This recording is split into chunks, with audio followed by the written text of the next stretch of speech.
આજે હું તમારી સાથે કોટનની ટેક્સચરના સ્પેશિયલ મસાલાની સાથે દહીં વડાની રેસીપી શેર કરી, જે બિલકુલ ગરમીમાં ખાવા માટે ઠંડક આપશે તેવા. તો ચાલો આપણે રેસીપી શરૂ કરીશું.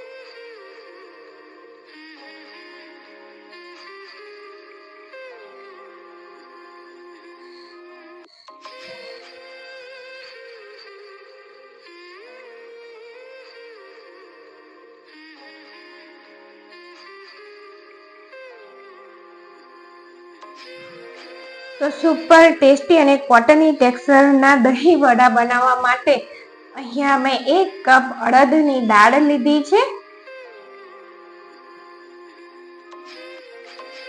અને તેની સાથે હાફ કપ મગની દાળ લેવાની છે. આ બંને દાળને આપણે સરસ રીતે ધોઈ લેવાની છે અને ધોઈ અને તેને 6 થી 7 કલાક માટે પલાળીને રાખી દેવાની છે. સરસ રીતે ધોવાની છે, કારણ કે તેની અંદર પાવડર કેમિકલ ઘણા એડ કરેલા હોય છે, તેટલા માટે. તો સરસ રીતે મેં ધોઈ અને ચોખ્ખા પાણીમાં લઈ લીધી છે. તેને ઢાંકીને 6 કલાક માટે રહેવા દઈએ. મૂકી દીધી છે અને જનરલી આ અડદની દાળથી જે એકલી અડદની દાળથી દહીં વડા બનતા હોય છે, પણ અહીંયા આપણે તેની સાથે મગની દાળ પણ ઉમેરી છે. પણ જો તમે ચાહો તો તમે બંનેનું માપ એક સરખું રાખીને પણ બનાવી શકો. તો 6 કલાક પછી આપણી દાળ એકદમ સરસ રીતે પલળી અને તૈયાર થઈ ગઈ છે. તેનો દાણો તમે તોડો તો તે સરસ તૂટી જાય છે. પલાળેલું પાણી બધું આપણે આ રીતે ચાળણીથી કાઢી લેવાનું છે. ત્યાર પછી અડધી દાળ આપણે તેને મિક્સર જારમાં લઈ લઈશું અને તેની અંદર આપણે 1/4 કપથી થોડું ઉપર ઠંડુ પાણી એડ કરવાનું છે. બેટર પીસતી વખતે આપણે ઠંડા પાણીનો યુઝ કરવાનો છે અને બેટર એ આપણે ઠીક પીસવાનું છે. જો ના પીસાતું હોય તો તમે તેથી થોડું પાણી ઉમેરી શકો છો, પણ આપણે આ રીતનું બિલકુલ ઠીક બેટર પીસી અને તૈયાર કરવાનું છે, તે તમારે ધ્યાન રાખવાનું. તો તેને એક મોટા વાસણમાં લઈ લઈએ અને તે જ રીતે હું બીજું પણ પીસી લઉં. પીસાઈ અને તૈયાર થઈ ગયું છે. ખીરું પીસતી વખતે આપણે ધ્યાન રાખવાનું છે કે તે ગરમ, આપણે જે નોર્મલી પાણી વાપરતા હોય છે તેના કરતાં જ્યારે આપણે બેટર બનાવીએ, પીસીએ, ત્યારે ઠંડા પાણીનો યુઝ કરવાનો, જેથી તે મિક્સરનો જાર ગરમ ના થઈ જાય અને આપણે બેટરને ઠીક જ તૈયાર કરવાનું છે. પણ જો તમારાથી તે થોડું ઢીલું થઈ જાય તો તમારે તેને બટાકા પૌવાના જે કાચા પૌવા હોય છે તે પૌવાને તમારે મિક્સરમાં પીસી અને તેને એડ કરી અને સારી રીતે ફેટી લેવાના છે. તો બંને વખત પીસી અને બેટર મેં તૈયાર કરી દીધું છે ને આ રીતે આપણે એક જ ડાયરેક્શનમાં 8 થી 10 મિનિટ માટે સરસ રીતે ફેટી લેવાનું છે. અત્યારે તમે તેનું ટેક્સચર જુઓ ને ફેટ્યા પછીનું ટેક્સચર જોજો. આ રીતે ફેટવાથી તેની અંદર હવાના કણ ભરાય છે અને આપણું બેટર એ ફ્લફી તૈયાર થાય છે. તો તમારે 8 થી 10 મિનિટ ફેટી લેવાનું. જો અને પાણીમાં પણ તમને બતાવી દઉં.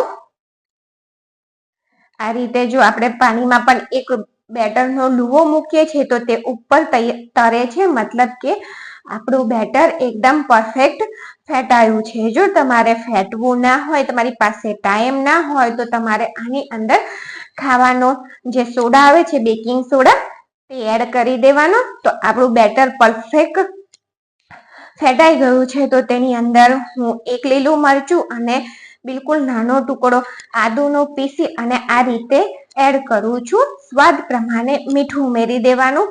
જો તમારે મરચાની અને આદુની કકડી ઉમેરવી હોય તો તમે ઝીણી કટ કરીને તે પણ ઉમેરી શકો છો. અને અહીંયા 2 પિંચ જેટલી મેં હિંગ ઉમેરી છે અને અહીંયા આ દ્રાક્ષ લીધી છે. સૂકી દ્રાક્ષ ઉમેરવી બિલકુલ ઓપ્શનલ છે, પણ તમે એકવાર આ રીતે ટ્રાય કરી જોજો.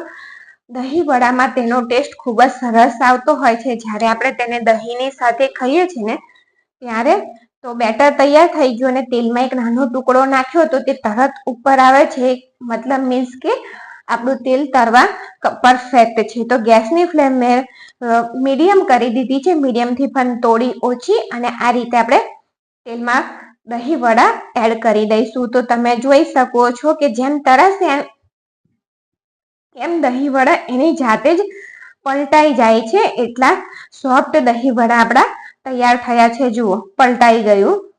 તો બધા દહીં વડા મેં તે રીતે એડ કરી, જેટલા કઢિયામાં માયા તેટલા ઉમેરી અને તેને આપણે ગોલ્ડન કલર ના થાય તે રીતે તળી લેવાના છે. અને ગેસની ફ્લેમ આપણે મીડિયમ જ રાખવાની છે. હાઈ ગેસની ફ્લેમ ઉપર આપણે તળીશું તો તે અંદરથી કાચા રહી જશે. તો ગોલ્ડન કલરના સરસ તળાઈ અને તૈયાર થઈ ગયા છે દહીં વડા. અને જો 1 કપ દાળ અને અડધા કપ મગની દાળમાંથી આટલા બધા દહીં વડા 5 વ્યક્તિ તમે જમી શકશો એટલા તૈયાર થયા છે. કપનું માપ દરેકનું અલગ હોય છે. અને અહીંયા મેં ગરમ પાણી લીધું છે અને તેની અંદર મીઠું એડ કરી દીધું છે અને થોડા ધાણા. અહીંયા આપણે જેટલા દહીં વડા ખાવા હોય ને તેટલા જ દહીં વડાને આપણે પાણીમાં એડ કરીશું. બધા એક સાથે દહીં વડા પાણીમાં એડ કરવાના નથી, કારણ કે એક સાથે એડ કરી દઈશું તો પછી જમવાના હોય તે લોકો માટે તે ઢીલા થઈ જશે, વધારે પડતા લોચો થઈ જશે. તો એ 15 મિનિટ માટે આપણે તેને રહેવા દેવાના છે. તે થાય છે ત્યાં સુધીને આપણે પાણીમાં પલળે ત્યાં સુધીને આપણે મસાલો બનાવી દઈએ દહીં વડા માટેનો. તો મેં 1 ટીસ્પૂન જીરું લીધું છે અને તેનાથી અડધી ટીસ્પૂન મેં વલિયાળી લીધી છે. જીરાથી અડધું મેં વલિયાળી લીધી છે અને 1 ટીસ્પૂન જેટલા સૂકા ધાણા લીધા છે. હાફ ટીસ્પૂન મરી લીધા છે અને 1/4 ટીસ્પૂન અજમો.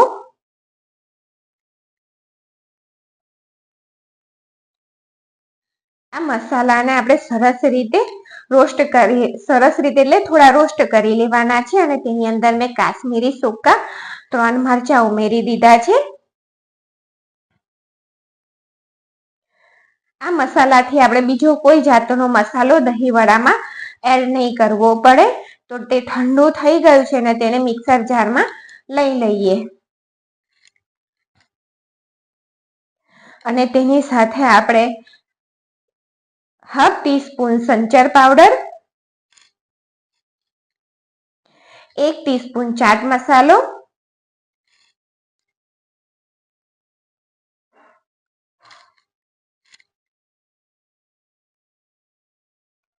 અને 2 પિંચ જેટલી હિંગ ઉમેરી દેવાની છે. અને સરસ રીતે તેને ગ્રાઇન્ડ કરી લેવાનું છે અને થોડુંક અમથું મીઠું એડ કરી દેવાનું.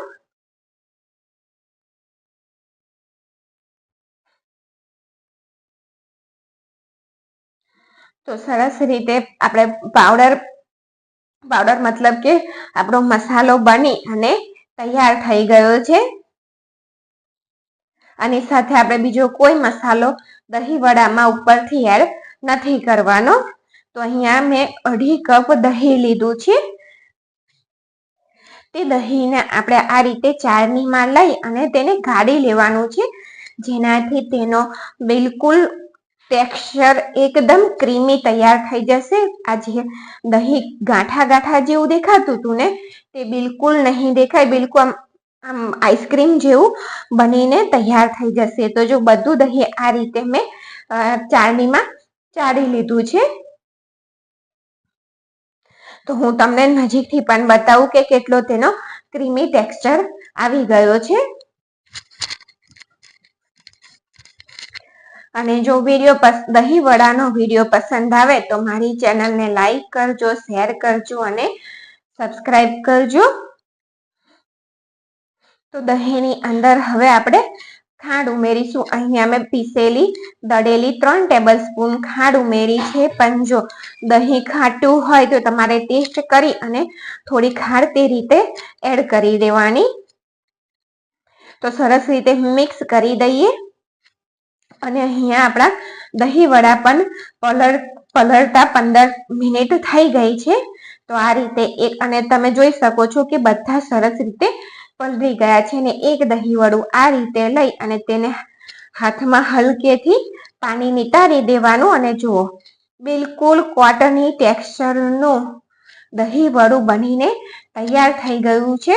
તો જો તમે આ રીતે રેસીપી કોઈ દિવસ ના ટ્રાય કરી હોય તો એકવાર જરૂરથી આ રેસીપી ટ્રાય તમે કરજો.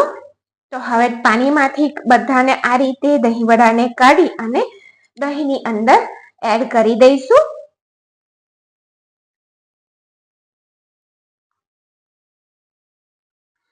અને બધા ઉપર આ રીતે થોડું થોડું દહીં લગાવી દઈશું. ધ્યાનથી કરવાનું, આપણા વડા એટલા બધા સોફ્ટ બન્યા છે ને કે જો તમે ઝડપથી કામ કરવા જશો ને તો તે તૂટી જશે. તો જો બિલકુલ હોટલ જેવું કે માર્કેટ સ્ટાઇલ આપણા દહીં વડા બનીને તૈયાર થઈ ગયા છે. તો હવે તેને સર્વ કરી દઈએ. તો મેં એક પ્લેટમાં તેને એડ કરી દીધા છે. તેની ઉપર આપણે દહીં આ રીતે થોડું રેડી દઈશું.